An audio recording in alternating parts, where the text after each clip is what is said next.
What is up, everybody? I hope you are enjoying the holiday. I am hanging out over my sister's house, but I just want to piggyback over, on a video that I did earlier this morning. I got a Twitter post by Tariq Nasheed, and he was just basically giving this update about,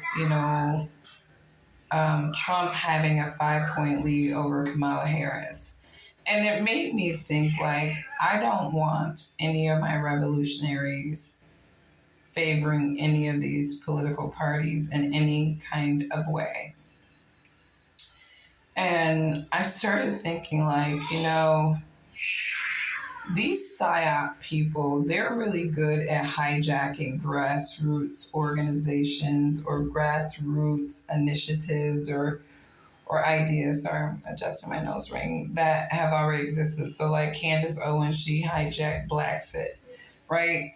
And I feel like ADOS was hijacked by this FBA movement.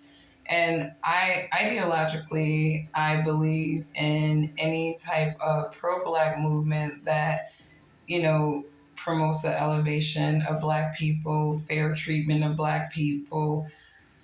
But what I don't appreciate is any organization that sort of tries to slick talk Black people into making political decisions.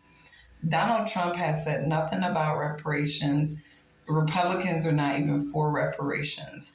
Democrats dangle reparations so hard that basically I feel like Tariq Nasheed was basically a Republican op or an op used to basically hijack the ADOS movement to essentially call Democrats bluff on reparations.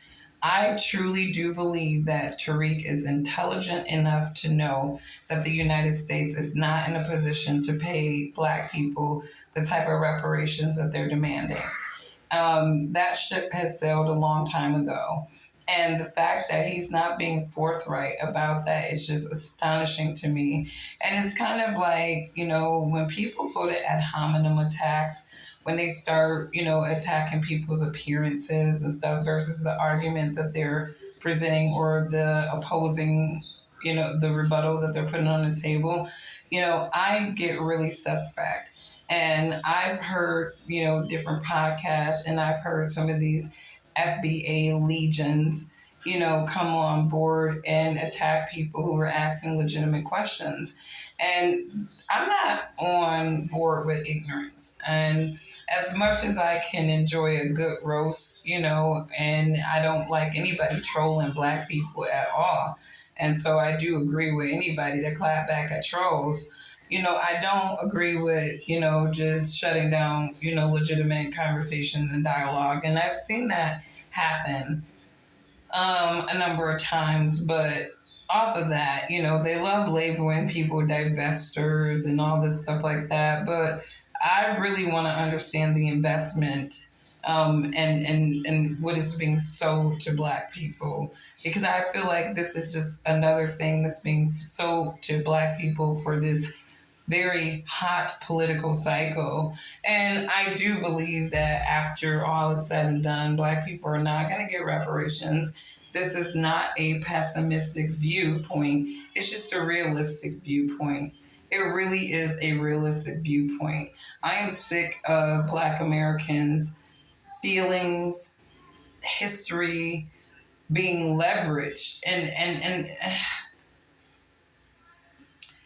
I wish people knew how many Black Americans have actually gotten reparations by freaking hustling and playing Black people during these political cycles. You'd be astonished. You'd be astonished. Like, this community is not going anywhere because there's way too many people who can be leveraged to make sure that it doesn't go anywhere. They can hijack movements that actually have real substance, but the leaders are not revolutionary because they can be paid. Real revolutionaries cannot be paid. So I I will observe all these movements, like I say, but I will say neutral because, I think as you kind of look at all these things and you peel back certain layers, it's just so much Satanism riddled into it and you wouldn't even know it. But anyways, you guys have a wonderful Memorial Day and I will catch you on the next one. Bye.